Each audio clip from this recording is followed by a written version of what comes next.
to a two-family residence through fraudulent building plans. Now, how do I know? Before you have the building plans, and it doesn't matter whether you have the first, second, or third edition. On it, you will see that it's labeled existing bedroom, shows a closet. If you trick, wrong, doesn't. Fortunately, the former owners, the Steeds, Dr. Steed, prior to selling the home to Mr. Newman and his family, had professional realtor photos taken of the interior and exterior.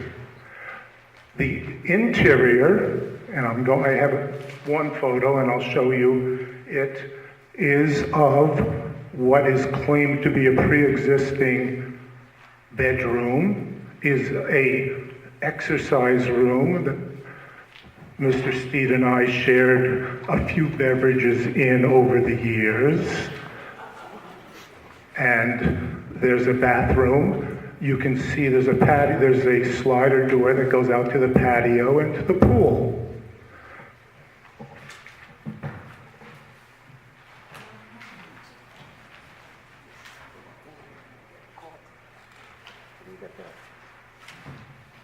When was that photo taken? That photo appears online on Zillow. Was it professionally done for the sale of the residence, which occurred in April of 2017. It still exists today on Zillow. If you go to sale, put in the address, those pictures are available to you. If you need an email, I will send them to you. I have numerous other pictures. Also on this diagram, you will see that... Well, do you have any other information as to what that particular room is being used for? Do you know for facts what it is? What it was or what it is now? You're saying it was a gym. Are you saying that it's something else at the moment? Well, here he's stating on his plan, on the ones you have in front of you, it says existing bedroom. It was never an existing bedroom. No, that's... What date is your plan? I want to make sure we're looking at the same. It exists on all of them. Okay. I checked all the different variations of the plan. Okay? It also shows a smaller bedroom adjacent to that with a closet that goes back to back and shows a mechanical room. Mechanical room was on the opposite side of the house.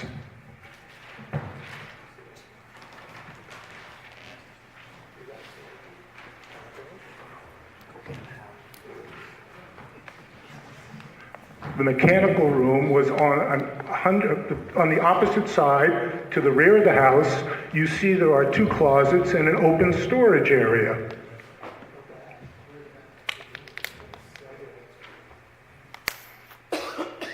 So at this point, you have two fraudulent rooms represented on this diagram over three different sets of plans. I also have the sailing from Keller Williams. Mr. Sherman, could you give us a reason why you're calling them fraudulent rooms specifically? Because I'm looking at the same thing you're looking at. if I'm looking at this and it's not what it states to be, what is then? What is it if it's not as, it's listed as a pre-existing bedroom and it's not? Well, he could have gym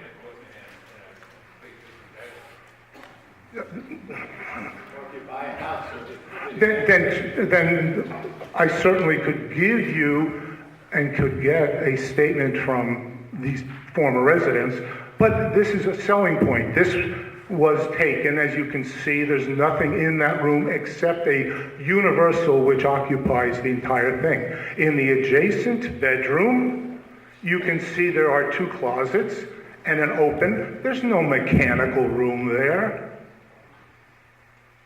I don't know if it's come all the way down. Keller Williams was the selling agent for this home. It says lower level has a bedroom and a full bath. The bedroom is this small room to the front of the house. You see it on the picture as an office, but it was certainly designed that it could be a bedroom. But it also says it has 2 family rooms, one leading to patio and pool.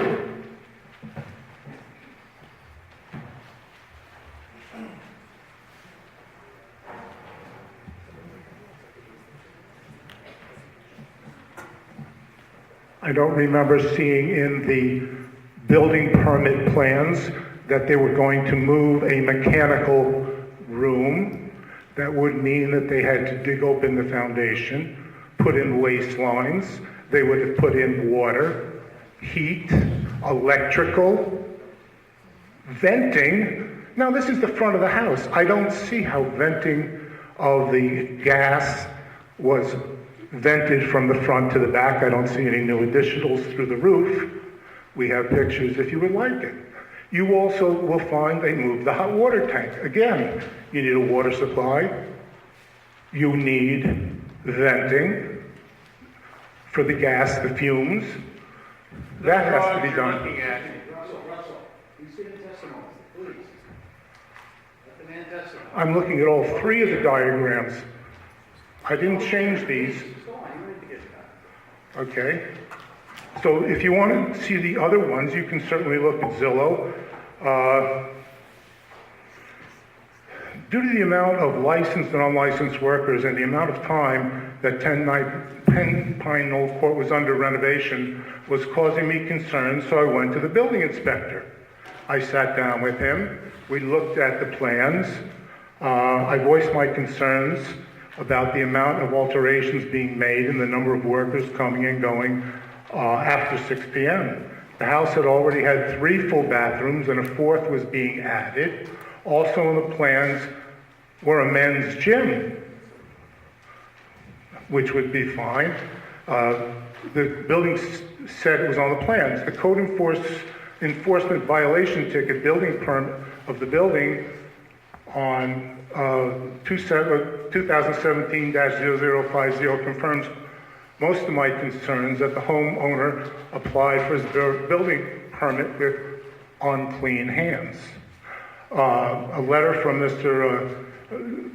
Leninsky, if I pronounce your name, I apologize, dated August 23rd, exemplifies that the building plans and renovations were done in deceitful manner. On the morning of August 16th, I was the one who filed a grievance.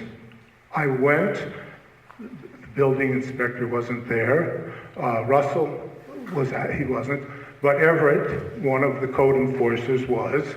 I had filed a FOIL.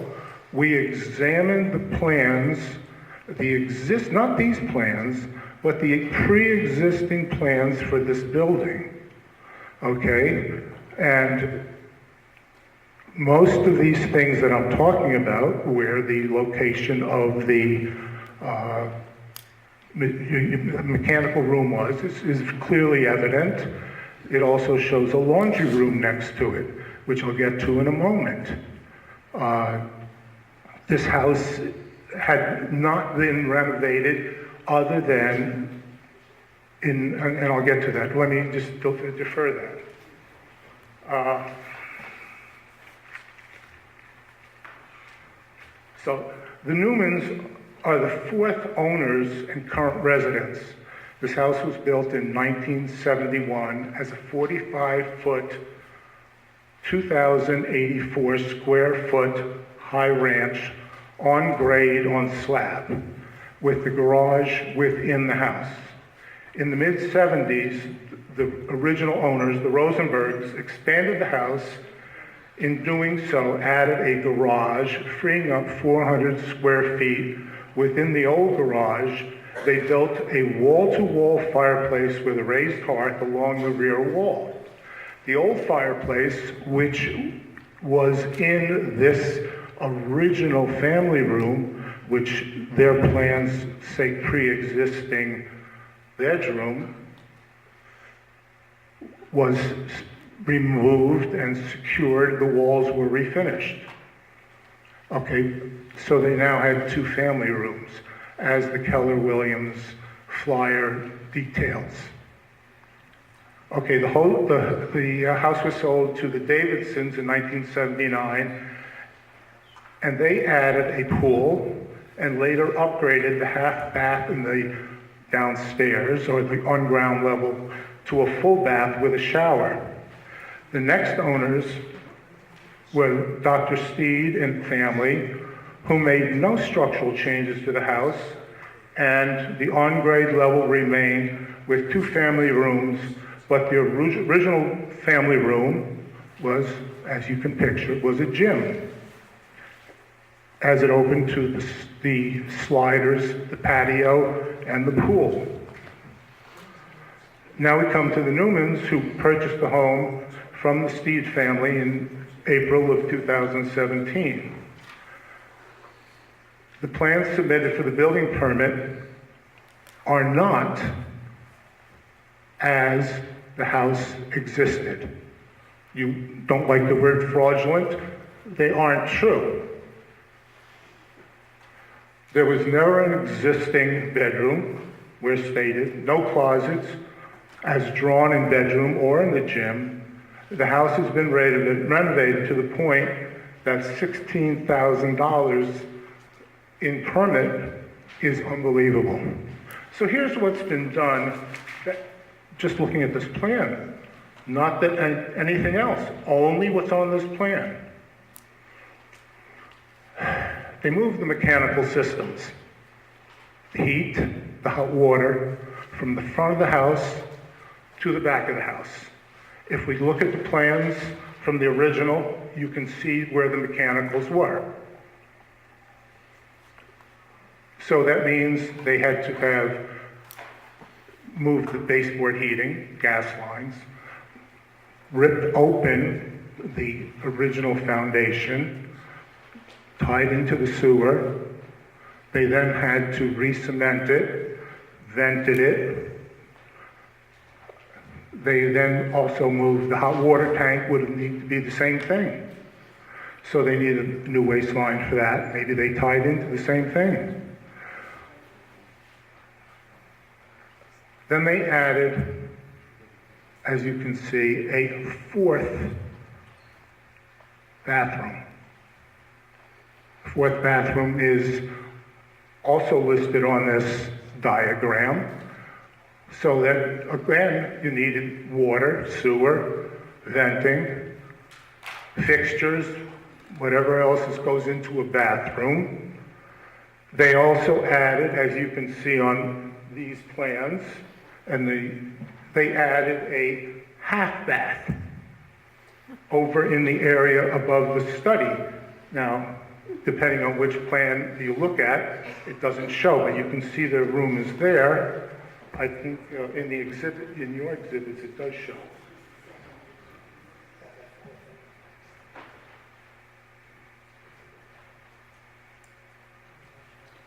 We have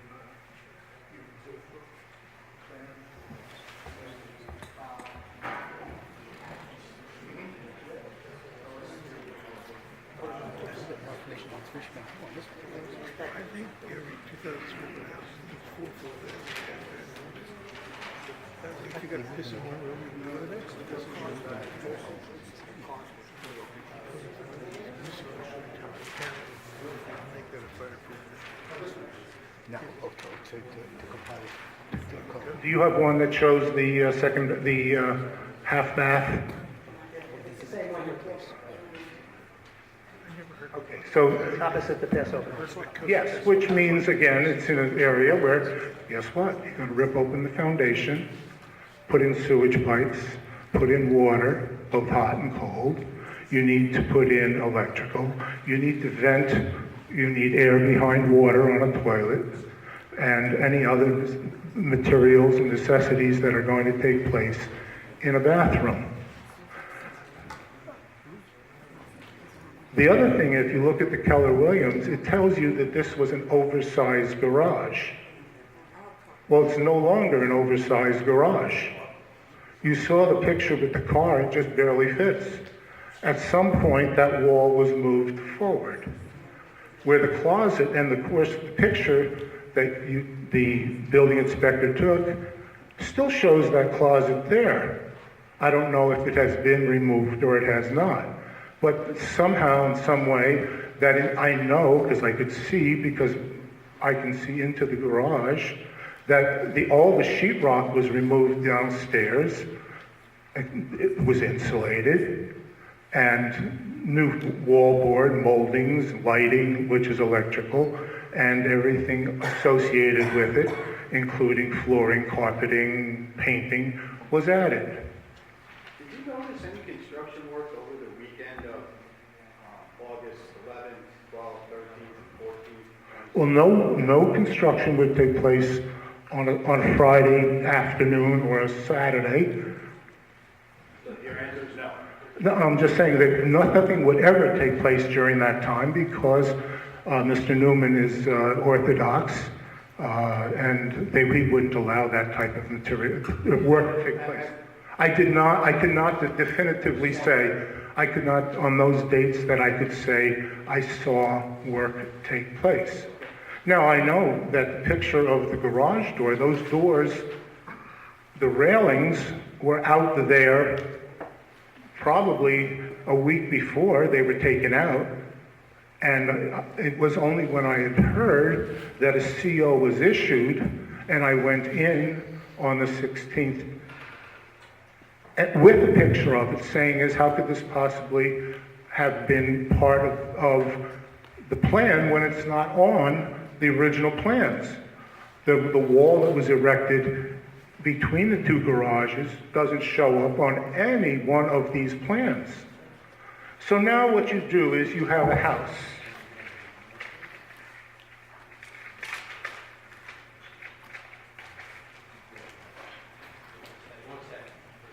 Sure, go ahead. Prior to any questions about the garage, all of these renovations were part of the original permit, including the mechanical, deck, bathroom. Those are signed drawings by a licensed architect. And I'm not going to argue with him. I mean, that's the renovations they were planning to do. So what existed before is really irrelevant because this is the plan to look at. It's not relevant. What was the final cost? The final cost? I don't know offhand. I don't remember. Well, I do. You even complained about it in your letter. The two permits they took out, the original permit and the additional permit. The original one was $15,000, and the revised one was an additional $1,000, so that this entire project was done for $16,000. Now, did somebody forget the one in front of that? Can you please? I'm honest. I mean, I'm a homeowner. I've had work done in my house. I recently had some wallboard removed, some new moldings, and then repainted, and it cost me $4,000 just for that.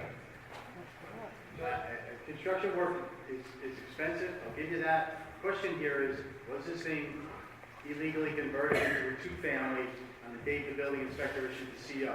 That's what we're trying to get to. I don't think that you can have any material or massive work done in any short period of time. This construction, and as I stated to Russell when I went up there in the early part of August, it was 4 months that this place had been under construction. I mean, I watched them haul out truckload after truckload of waste and debris. What date was this, roughly, when you saw the truck? Continuously from the May, June, July, early August. I did not, and I can honestly say after the permit, I didn't see any trucks there. I saw some painters there, and I commented to Hilda, about they were doing it on a Sunday night.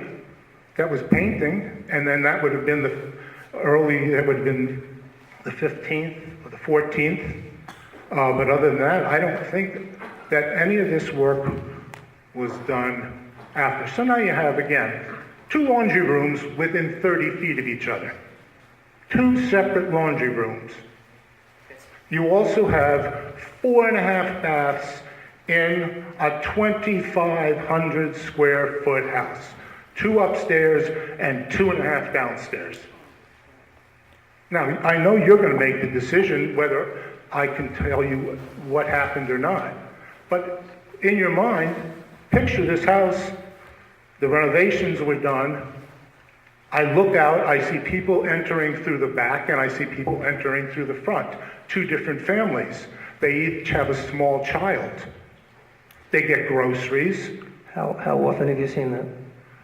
daily. I live 40 feet, 50 feet at the most away from this house. How could I not see it on a daily basis? And I've talked to Mr. Newman. I mean, I try not to have animosity, but this is causing a problem because I think it sets a precedent in that we can't have 2-family homes in a 1-family area. They have 3 additional people living in this house. That's a fact. No one is going to contest that. I hope that Mr. Newman gets up here and rebuts everything I said and corrects it. That's my desire, and I hope he does.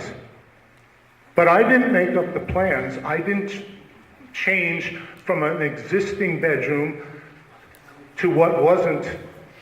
That wasn't very nice. So from that false thing, I have deep feelings that once you're not telling the truth, how can you go to something that you are? Because we can physically look at both of those pictures. We can see that there's a gym, and Mr. Steed was a former semi-pro basketball player. Dr. Steed is an oncologist. She had an office there, and she used that. She didn't use it as a bedroom. They only had 1 child. And when they sold it, that was the condition. Keller Williams had a professional photographer take indoor and outdoor photos. You can still go on Zillow and look at those photos. No one's altered them. The only thing that's been altered are these plans. All right, thank you, Mr. Chairman.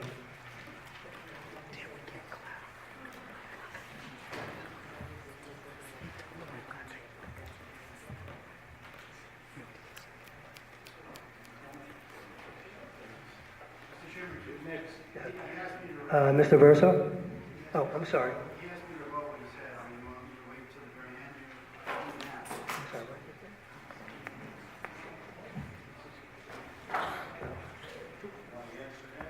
No, Mr. Verso?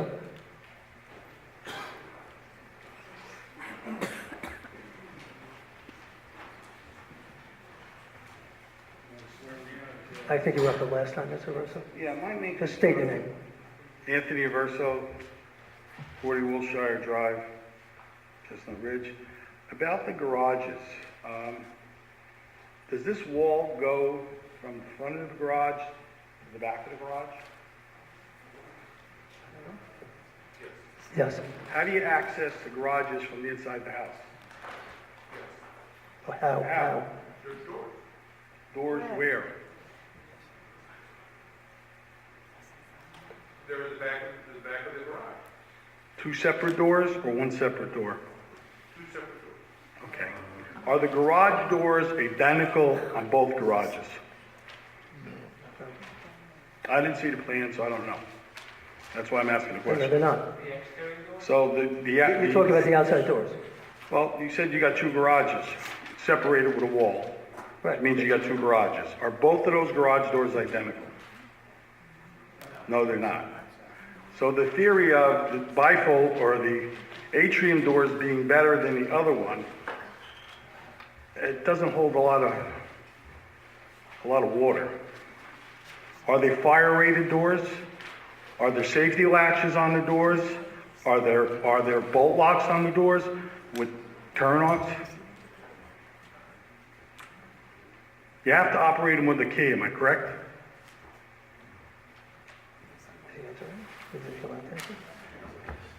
My point, and where I'm getting at is, why would you need two back doors if you weren't using these garages for a different purpose, to access the garages? And if the garage doors were identical, I wouldn't even be up here.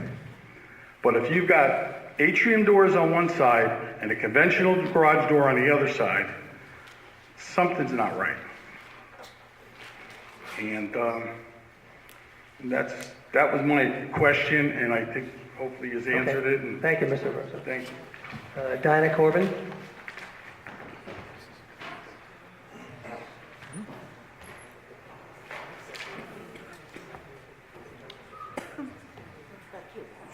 State your name for the record.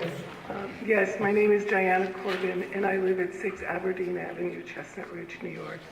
Do you promise to tell the truth, the whole truth, and nothing but the truth? I do. Thank you. Go ahead. I've lived there for 36 years. I guess what I want to say is I want to ask for some clarification. I live at 6 Aberdeen, and I had a very close friend who lived at 14 Aberdeen.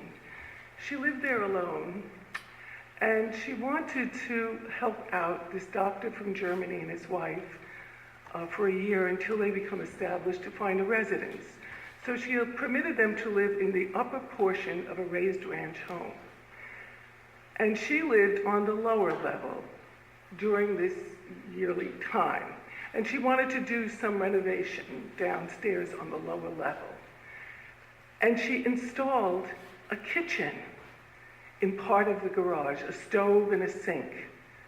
And I guess when one of the neighbors heard about it, and this was during the latter part of Mr. Cobry's tenure as mayor. I guess a neighbor saw this and didn't like it and reported it. So Mr. Mitzner, who was the code enforcer at the time, came and asked her to remove the stove and the kitchen because it would render her residence as a two-family residence, and it was only a one-family residence. So I guess my question is, have the codes changed since Mr. Cobry has left his mayorship? Have they changed the codes where we can have stoves on a lower level? Some of my Orthodox friends who have bought homes in the community have converted one kitchen into a kosher kitchen. So she had to remove the stove and the sink from the lower level because it was declared then as a two-family residence. That's a very good point. The problem here is that unless there's a clear distinction or a restriction in the code, you're allowed to have extra laundry rooms, you're allowed to have extra bathrooms, it's permitted. But this was and you're a allowed to kitchen. have It was the kosher stove. kitchen, a second kitchen with permission. They told her if she wanted to make her tea, she needed a hot Yeah. plate. Otherwise, it was considered a two-family home. You sure it didn't have anything to do with being in the garage? No, they just said that she could put a hot plate there if she wanted to make Oh. tea. But to put a regular stove in would render a regular raised ranch. Even though she wasn't renting, she was giving this to a friend to live for a year. But to give that doctor and his wife privacy, she lived downstairs. And it became a little inconvenient to go